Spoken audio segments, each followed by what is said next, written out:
How's it going, everybody, and welcome back to the Astrology Report. My name is Cam White, and last week was my first episode, and I thought it was going to be available on Spotify and Apple from last week, and it took a little while. It wasn't up exactly, but now these episodes are available on both Spotify and Apple, so if you want to listen to the podcast version of this, go ahead and check those out. Be sure to leave me a 5-star review. I really appreciate that. As well, if you enjoy these videos, please like, please share, please comment, and subscribe. Comment for the algorithm. I love those comments. Those are my favorite ones.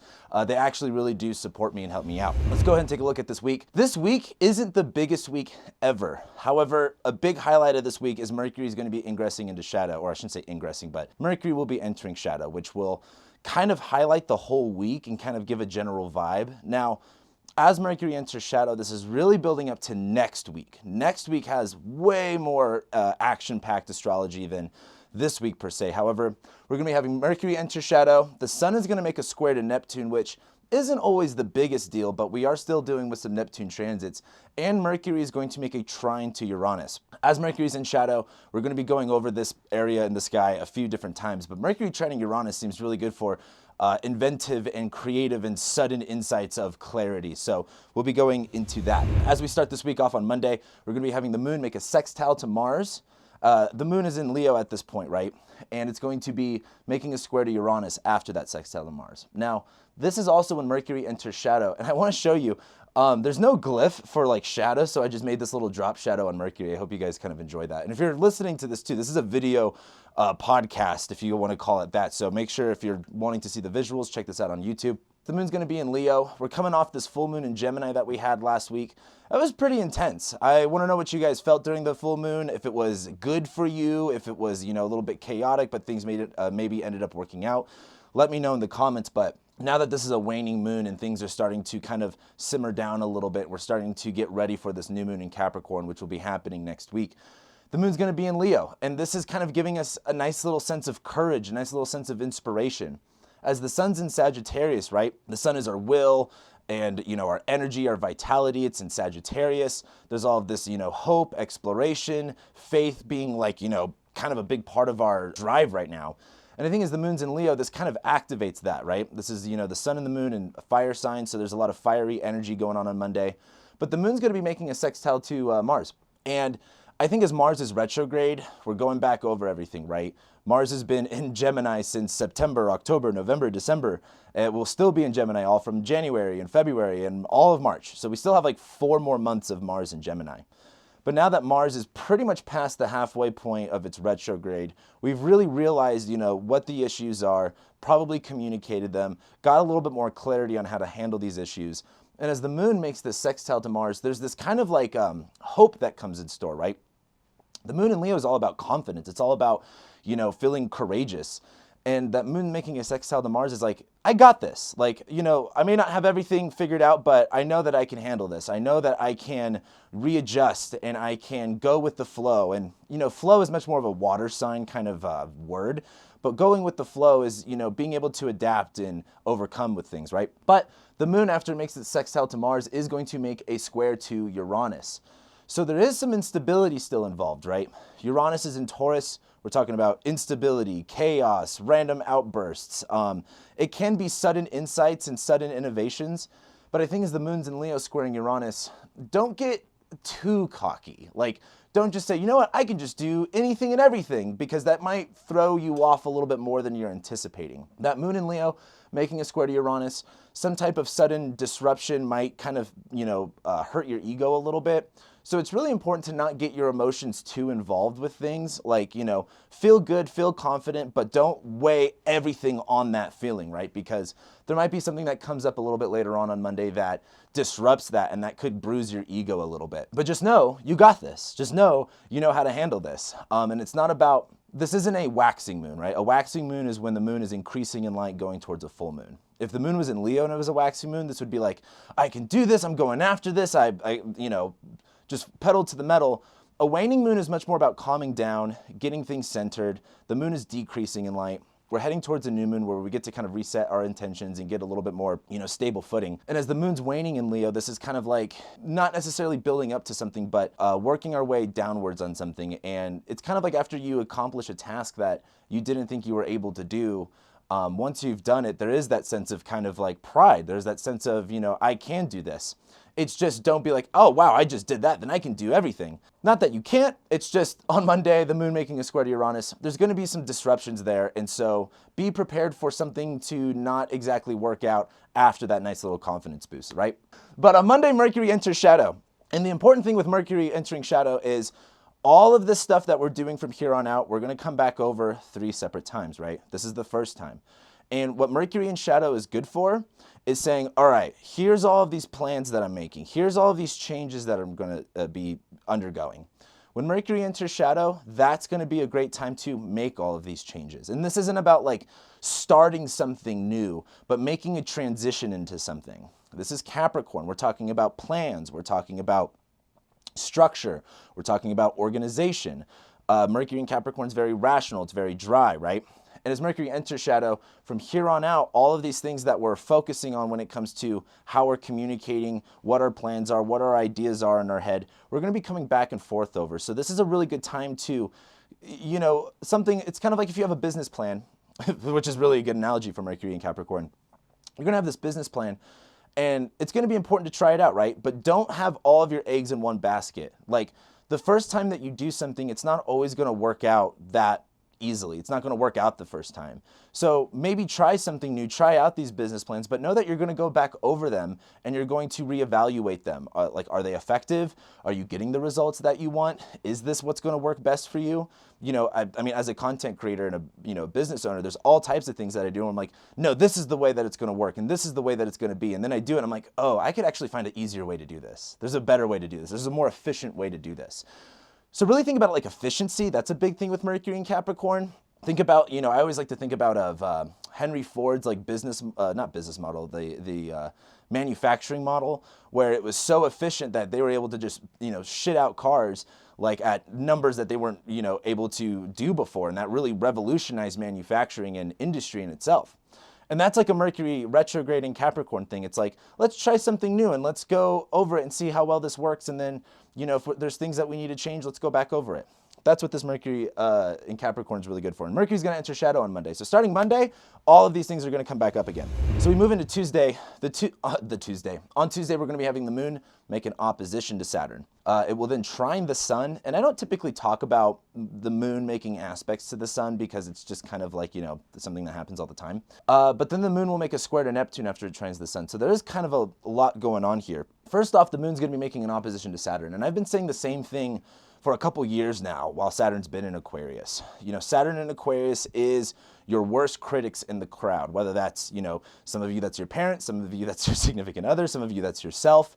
In Saturn in Aquarius, Saturn is all about authority. Saturn's all about maturity and discipline, and Saturn is the greater malefic. It causes much greater issues than perhaps Mars. That's not to say Saturn's always bad. You got to grow up, got to have discipline, got to think long term. And the moon in Leo going opposite Saturn is what I've been usually, the reference or the analogy I've been usually using is like, putting your emotions into a performance and not receiving positive feedback. On Tuesday, as the moon goes opposite Saturn, there is going to be this kind of, putting your emotions into a performance, putting your emotions into how you put yourself out there. And there is going to be some harsh criticism. But this time around, it doesn't affect you as much. The moon is going to make a trine to the sun in Sagittarius where, Sagittarius season is clown season, right? It's all about being goofy. It's all about being ridiculous. And something I talk a lot about with Leo is humility. It's so important to practice humility. And as the moon, this is a waning moon, right? Going opposite Saturn. This is kind of receiving that criticism, but it's not like it's going to affect you that much. We've had 2.5 years now of Saturn in Aquarius, and maybe at the beginning it was really hard to deal with that criticism. It was really hard to deal with that black and white and dealing with society and society's opinions on the individual. And I think as time has gone on, it's gotten easier and easier to approach this. And, it's been easier to not put all of your emotions into other people's opinions and not put all of your emotions into what everyone else thinks of you. And I think this is a really good testament to that. As the moon makes that opposition to Saturn, there will be a little bit of that harsh criticism. There will be a little bit of like putting yourself in the spotlight and being vulnerable with it.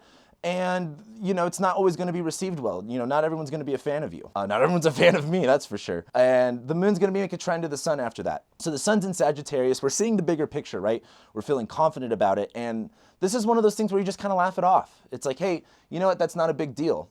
And then right after the moon makes this trine to the sun, it's going to make a square to Neptune. And, oh, did I say square to Neptune? Is that right? Hold on. Did I fuck this up? Square to Neptune? Maybe I got that wrong.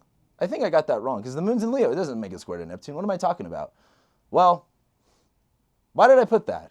I don't know. Sorry. Sometimes I'm like figuring out things that I messed up here the same way. I'm laughing it off, right? So I guess the moon doesn't make a square to Neptune, so I won't talk about that. So then that means just the moon goes void for the rest of the day. So a void moon pretty much means nothing happens, like essentially. That's like when you read the ancient astrology books, it's like void moon, nothing happens. Like if you make an election with a void moon, nothing's gonna happen. That's just the end of the story. So I think as the moon makes the opposition to Saturn, there is still some of that like that criticism, and that does weigh on people, right? But as it makes that trine to the sun, laugh it off, move on, look at the bigger picture, don't worry about it. And not much happens for the rest of the day on Tuesday. Man, I wonder what other things I messed up in today's horoscope. Anyway, on Wednesday, we get to Wednesday, and the moon's going to be making an ingress into Virgo. It will immediately trine Venus. It will then trine Mercury, and the sun will square Neptune. Maybe that's what I got messed up there. So I love Wednesday. You guys know me. I'm a big fan of the Capricorn stuff. Check out the suit, love the Capricorn stuff. And as the moon's in Virgo, something I always talk about, getting organized, getting specified, getting all of the details and getting everything together. I always talk about the moon in Virgo being good for cleaning.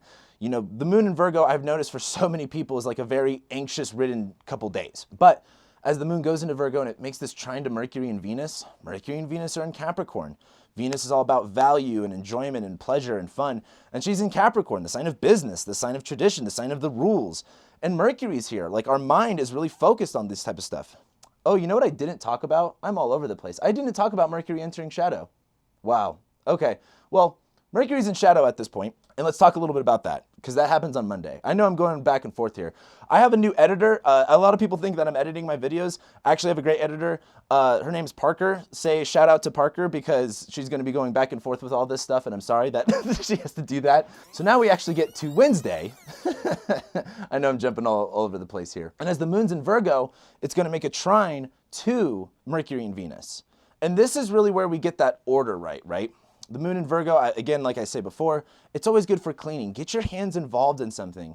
I used to think this was a Bible quote, but I found out that it's not. But idle hands are the devil's workshop. And that's so, so true. Oh my God. Whatever problems that you have in this world, whether anxiety, depression, overindulgence, whatever it is, if you want to get out of those mindsets and that state, or I should say that state of mind that allows that to overcome you, get busy doing something that makes you focus completely on one area, right? That's something I really love about, what's the word I'm looking for? Like craftsmanship, or a carpentry is the word I'm looking for. Because there's things that you have to completely focus on. I mean, something I always talk about how I used to ride motocross. And that's something I loved about motocross. I mean, like, you're focused. You're going, 50, 60 miles an hour. Oh, I mean, maybe not going that fast. But you're jumping through the air. You're making all these turns. You can crash and fuck yourself up really easily. There's a lot of focus that you have to do there. But what's great about that focus is everything in the world goes away. You're just in that moment. You're not worried about your bills. You're not worried about, what's going on at home. You're just worried about what's in front of you. And the moon in Virgo making a trine to Venus and Mercury in Capricorn, I think is a really excellent time for that. We're really enjoying the plans, we're really enjoying the structure, enjoying that Capricorn hard work stuff, and that waning moon in Virgo making a trine to it is like, you know what? How do I get myself organized for all these changes? We're still building up for this new moon in Capricorn, where that's going to be the time to really like lay things out. But this is getting your structure right. This is like, okay, if I'm going to make all these changes, how would this work? Is this going to be what's working best? Would it be better if I did it this way? This isn't about executing plans, but kind of getting a structure together to where when you do execute them, they all, you have like a plan ready to go. So I really love Wednesday for the moon in Virgo, making a trine to these planets. That looks really awesome. The other thing on Wednesday is the sun is going to make a square to Neptune, though. And I think one of the harder parts about the sun squaring Neptune, and I've talked a lot about this before, this is usually the analogy I use for any sun hard aspect to Neptune, is fog lights. Neptune is very elusive. Neptune is very foggy and very dreamy. And the sun is this bright object in the sky, right? It's blinding. And if you've driven in fog before, you know, like if you've never driven in fog before, like your first intuition is like, oh, let me turn on my brights. But when you turn on your brights, it makes the fog even worse. What you want to do is turn on your fog lights, which are lower on your car, and they light up the actual road, not the fog. And I think with the sun squaring Neptune, I think this is a good day to have a check-in and say, what am I lighting up here? Am I just like blindly going into the fog, or do I have a path laid out for me? Am I looking at what the road is in front of me? You can look at the road, you can look at the trail without having to see what's in front of you, right? And so as the sun squares Neptune, there is a little bit of confusion. There is a little bit of fog. It's like, it's sun in Sagittarius. Where am I going? How far am I going? You know, when you're hiking or when you're exploring, a lot of, being able to figure out where you're at is like situational awareness, right? Being able to follow the stars, for example, or being able to follow the sun's path. But when you're in a foggy place and you're hiking, you can only really rely on what's in front of you. But that's all that you need, right? Like, it's super easy for us to want to see, point B, wherever it is that we're going. But what's that saying? The man who enjoys walking will have a better time than a man that enjoys that just wants to get to the destination. I think I botched that quote up. But this is kind of the same thing. Don't worry about point B. Don't worry about where you're trying to get to. Worry about what's in front of you and taking one step at a time. Because I think if you're just looking for like where the end road is, I think it's going to get really easy to get too lost in the fog, too lost in, not being able to see that. And that might get overwhelming. The moon's in Virgo, might get overwhelming. It might get very confusing. This would just be a time to just say, you know what can I do that's right in front of me? So then we get into Thursday, and the moon is going to be making a trine to Uranus and a square to Mars. So I don't like saying things are either good or bad, right? They are what you make of it. And for some people, this might be really good, and for other people, this might be really bad. But this is what the thing is. As the moon makes this trine to Uranus, the moon in Virgo, and I've used music analogies before because I produce music. Sometimes you just, like, especially with like sound design, like if you want to get a synth sounding really right, or like a kick or a snare, for example, if you're a drummer, like getting that snare tone is so important. But as the moon makes a trine to Uranus, this is kind of like tinkering with things in these little tiny ways, right? Like Virgo's very specific. Virgo's very, into the weeds and into the details. And as it trines Uranus, sometimes when I've produced music, I'm like, let's just turn this knob up and see what happens. And all of a sudden, it sounds really great. I'm like, whoa, that sounds sick. Like, that's exactly what I was looking for. And there's this kind of excitement to it. So I think on Thursday, there is this like, just tinkering with things enough to where there's this sudden insight of clarity, and all of a sudden, whoa, this worked out, or all of a sudden, whoa, this changed up, and I really like it. The issue is the moon squares Mars. So I love this for a music analogy, because if you produce any type of music, it's like, let's say you get some type of synth together and you tinker it and it sounds really sick, but then you lay it out with all of the other tracks and it sounds like garbage. And you're like, fuck, that frequency is messing up this part, or that sound is overwhelming, the highs or the lows or whatever. And after the moon makes this trine to Uranus, it is going to make a square to Mars. And I think that's where things get a little bit difficult. The moon in Virgo squaring Mars in Gemini is like, you might have tinkered a little too much, you might have played with things a little bit too much, and maybe you were too focused on the little tiny details and not focused on the bigger picture, which is fine. It's just one of those things as the moon squares Mars. For example, let's just use this as an analogy for the music stuff. Let's say you change this synth noise and you really like it, but then you play it with the rest of the track and it sounds like garbage. Well, your work is cut out for you. Do you want the whole track to sound really good and keep that old synth sound, or do you like that synth sound enough to go in and do the work of going through all the other instruments, figuring out where that bad frequency is, figuring out what is, distorting the sound and making it sound the way that you want? It is going to be frustrating that the bigger picture isn't working out. It's going to be frustrating that something didn't go the way that you planned.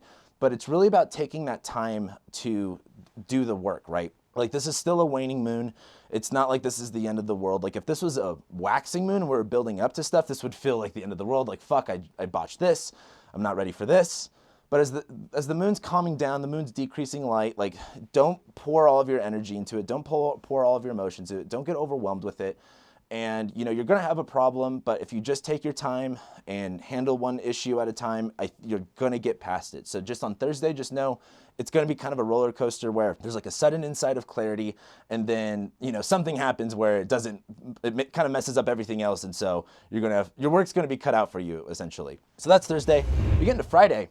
And then the moon is going to make an opposition to Neptune and Jupiter before it ingresses into Libra. this is one of the last moon opposition aspects that we get before we have the moon, before we have Jupiter ingress into Aries, which is happening next week. And during the morning time, the moon will go opposite Neptune. In fact, I think it's early morning, the moon will go opposite Neptune, where it's the same thing, like going back to this music producing analogy.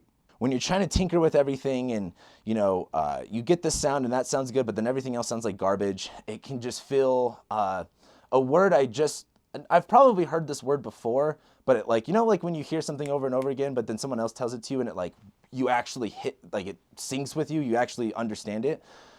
Ego depletion. When you do a bunch of new things that you have to do that you've never done before, it could really overcome your confidence. And I think the moon going opposite Neptune is like feeling overwhelmed, feeling clouded, feeling like, like as a music producer, I never went to school for this stuff. I've just learned everything on my own. And there's been so many times where I'm like, I don't even know what to do. Like, how do I get this sound to sound the way that I want it to? And it's super easy to give up. And I think on Friday morning, there is this feeling of just like, you feel like if you just know every single little detail and every single little word that you'll have the solution, but it's not always that simple. With like music, it's like, I know to do this, I know to do that, but you may not know to do this other thing that you haven't even thought about, or this other thing that you have no situational awareness over. So I think on Friday morning, there's this feeling of like all of the, there's this specific noise and it's, I don't know where it's coming from and it's bothering me. What do I do? There's a little bit of ego depletion. But then for the rest of the day, for the most part, for the rest of the morning, the moon just makes this opposition to Jupiter where it's okay. Like something I've been really enjoying about Jupiter and Pisces is that it's okay. Just be with it. Something I've learned from, craftsmanship and art is like, if you can't figure out a problem right then and there, just drop it. Go and do something else. Don't just start a whole new project and don't just start a whole new thing to focus your emotion and your attention on, but just drop it for a minute and go handle some other stuff and come back to it. And you might be able to come back to it with a much more clearer mind, a much more better outlook on the situation. So I think as the moon goes opposite Jupiter, there's a lot of like practicing patience, practicing forgiveness, practicing, just letting things be and being okay with that, right? Like that's what I really love about Pisces is like, it's not like Sagittarius, that version of Jupiter is very like, you have to have this hope and this vision and larger than life and just go for all your goals. And Pisces is like, wherever you go, there you are. Sagittarius is all about running away of like, my life would be better here or my life would be better there. Pisces is like, your life can be better where you are right now if you allow that to happen. And I think the moon in Virgo is kind of like, when you tell someone that who doesn't really practice any personal development, they're like, no, actually, this is the problem and this person's this, and they don't know how to practice like, what's the word I'm looking for? Oneness? Oneness may not even be the right word, but, or stillness. I can't think of the word that I'm trying to think of, but that moon opposite Jupiter, it's like, don't overthink it. Just allow things to be, see the bigger picture here and don't get overwhelmed with these tiny details, just drop it for a minute and move on. And then as the moon ingresses into Libra, this is where it's much more about like bringing balance into play, right? The moon is our emotions, our body, how we feel, how we're going from things day to day. And the moon going into Libra, our emotions are much more connected to our relationships, much more connected to balance, much more connected to fairness, beauty. And I like this for the most part. It will eventually square Mercury and Venus when we get into Saturday, but it's also the sun in Sag and the moon in Libra. Just hang out. Like it reminds me of like holiday season where with the sun in Sag, everyone's doing some kind of, holiday situation, no matter what, religion you are. And that moon in Libra, it's like, with family stuff, it can be family stuff in the holidays is very, very stressful for a lot of people. Some people have like really good holidays, but a lot of people don't know how stressful and horrible it is for a lot of other people. But there is this kind of moment where, let's say you're with your family. Sure, you might hate your family. Sure, they got all these problems. But there are times where you can just sit down and just enjoy people's company. And I like that for the moon in Libra of just, hey, settle down. You did your work for the past few days and just kind of relax with things. Now, that does change as we get into Saturday. Because on Saturday, as the moon's in Libra, it's going to be making a square to Venus. It will then trine Mars, and then it will square Mercury as Mercury makes a trine to Uranus. I know that's kind of a lot there for people, but let's go over it. So the moon early in the morning is going to make the square to Venus, where the moon in Libra wants all of this balance and is like, well, I want things to look this way, and Venus in Capricorn's like, well, we have a deadline. That's great, but we need to get this out. It's like, maybe you have a report for your school to put out, and you want it to look or like let's say a keynote or a PowerPoint, and you're like, you want to focus on the aesthetics of it. Well, sometimes just a good old black and white aesthetic is fine. Don't worry about the aesthetics. Worry about the deadline. Worry about what has to happen. And that will kind of not necessarily rub you the wrong way. Of course, some people want things to be very beautiful. Some people want things to be very grand and, spectacular. But I think on Saturday, if you're really leaning into like, it's just got to be just right and it's got to be just perfect, that might get in the way of, a certain deadline or an other goal, right? And I think you have to be really clear about what is your goal here? Like, what are you actually trying to get out of this situation? It's like, I see this with content creators all the time. Like, they're so focused on the aesthetic that they spend hours and hours and hours focusing on getting the right picture, getting the right image, and then they just spent all of this time wasted on this aesthetic that, whether it's Instagram or Twitter algorithms don't even like promote, and then they don't get the result that they want, which is, whether it's, more clients, more sales, more views, whatever it is. And so I think you need to really prioritize, what do you want? And that's like the Venus stuff, right? Venus is like, what do you want? And she's in Capricorn. She wants results. She wants the deadline. She wants she wants to do the work. She wants the material gains out of this, right? And there's nothing wrong with that, but it's one of those things where you have to kind of check in. And so as the moon makes that square to Venus on Saturday, prioritize what you want. Again, the moon is in the superior position here, so okay, like it doesn't need to be absolutely insanely beautiful and aesthetic. Maybe you can put a little bit of aesthetics there. Like, find a compromise. Like, that's something that's really big with square aspects. It's just finding a compromise, finding a middle ground. And then the moon makes this trine to Mars, where it's like, okay, this is going to be motivating me to get things done. Part of this Mars retrograde in Gemini that we've been dealing with is like going over information, learning new information to act on. And I think as that moon makes it trine to Mars after that square to Venus, this is kind of like seeing the bigger picture here, understanding how to work yourself better. It's learning. It really is learning. But then after the moon makes this trine to Mars, and there's this kind of like motivation to do things, the moon is then, and this is also really good for conversation with people, like the moon in Libra trining Mars and Gemini. If there's been like conversations that you've been needing to have that might be a little bit intense, this would be a really good day to have those conversations, at least for a minute. I will say, because the moon then makes a square to Mercury, where Mercury's very dry, very, like not afraid to hurt people's feelings in Capricorn. And that moon in Libra squaring Mercury in Capricorn is kind of difficult because you kind of just have to say what you need to say, like not worry about other people's emotions. But as the moon's in Libra, we're so connected to this person, we're so connected with other people that there is going to be this compromise between just, Mercury in Capricorn is just kind of like, you're ugly. That's it. And that might not work on this day, where the moon in Libra is like, okay, tell them what the problem is, tell them, what you need to say, but try to say it a little gently. Like, you don't need to be Mercury in Cancer and be like, I just think, I have so many emotions and so many feelings and this and this and that. Like, Mercury in Capricorn is just like, you're ugly, you're dumb, you're stupid, like, move on. And while that's the energy that's here, the moon in Libra is like, we can deliver this a little bit more nicely. We can deliver this a little bit more in a gentle way. So you got to say what you got to say. Mercury's in shadow, right? We're going to be coming back to all this stuff anyway. But the moon in Libra is kind of like, be gentle about it. Now, the other thing is on Saturday, Mercury trines Uranus, where this is like, I love this Mercury trine Uranus thing because, right, Mercury's in Capricorn. We've got a plan. We've got a system. We've got, these goals that are in mind. And as Mercury trines Uranus, there's this sudden breakthrough. This is sudden insight of clarity. This is sudden like, oh, now that I've got this system down, this is what's going to make this easier and that easier. And now that I have figured out this solution, I know that I can do this and I know that I can do that. So this all looks really positive. Like Mercury trining Uranus, there's going to be some type of innovative, thing that you figure out that really probably sparks some inspiration. But we're going to be coming back to this. Mercury's going to make 3 trines to Uranus over the next, Mercury doesn't station direct till like the end of January. So it'll make its last trine to Uranus either late January or the beginning part of February.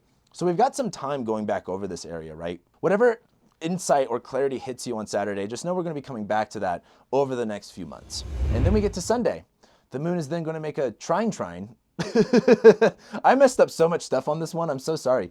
The moon's going to make a trine to Saturn, and this is the moon in Libra, right? And then it's pretty much going to be void for the rest of the day, and not much is going to happen. And then late Sunday night, the moon enters Scorpio. And that's how we kind of get ready for next week.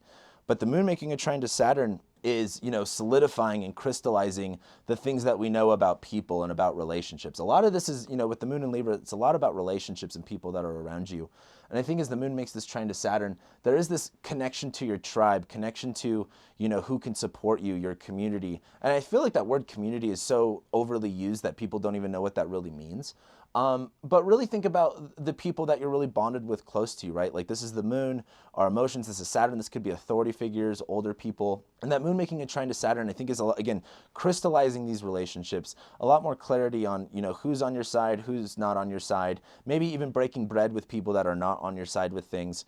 And so there is some decency there, but late on Sunday night, the moon goes into Scorpio. And you know what I say about the moon in Scorpio? There's that gut-wrenching, heart-sinking feeling that happens.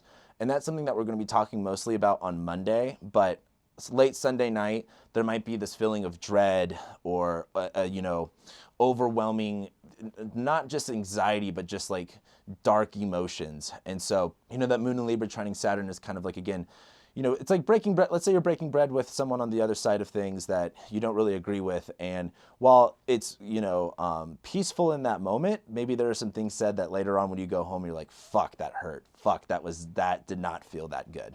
So then as the moon goes into Scorpio, things get a little bit more intense. And that's how we go into next week. Next week, though, oh my God, we got so much going on. Jupiter's going to go back into Aries. We had 5 minutes of Jupiter in Pisces, and Jupiter's already going to go back into Aries. Think about what you started in May. Think about May. So there was something that you started or initiated or that began that all of a sudden increased an area of your life, and you probably put the pedal to the metal. And then over the course of the summer, you might have realized you might have bit off more than you can chew. Well, as Jupiter went retrograde for the rest of the year, there was this kind of going, wow, I maybe need to learn how to do this a little bit better. I maybe need to be a little bit more efficient. And then Jupiter went back into Pisces late October, and it's been there, and it's stationed direct, where there was this kind of hope restored, faith restored of like, you know what, I can do this. And as Jupiter goes back into Aries next week, this is like going back to what started in May, but this time with a much more confidence, much more insight, and much more clarity on how to handle the situation. We get the sun going into Capricorn. We get the winter solstice. We are now going to be in winter. It's Capricorn season. It's just business, darling.